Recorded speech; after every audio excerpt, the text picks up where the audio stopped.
আনন্দের সাথে Haider school and কলেজের বার্ষিক নিরাপত্তা পুরস্কার বিতরণ অনুষ্ঠান 2026-এর শুভ উদ্বোধন ঘোষণা করছি।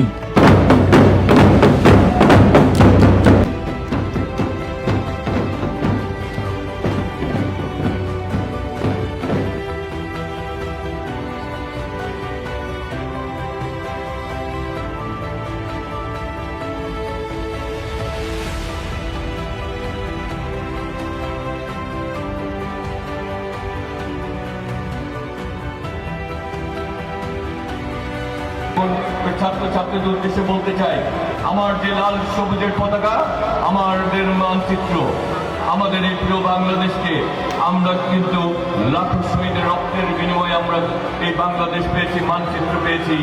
তেমনিভাবে আমরা জুলাই আগস্ট গণ অভ্যুত্থানে এবং শরীফ ওসমান হাদিদের রক্তের বিনিময়ে আমরা ভোটের মাধ্যমে একটি গণতান্ত্রিক বাংলাদেশ পেয়েছি। সেই বাংলাদেশকে আগামী দিনে গড়ে তোলার দায়িত্ব হচ্ছে তোমার আমার সকলে মিলে সেই বাংলাদেশকে গড়ে তুলবো। আজকের মধ্যে বিদায় দিচ্ছি। খুদা হাফেজ। বাংলাদেশ জিন্দাবাদ।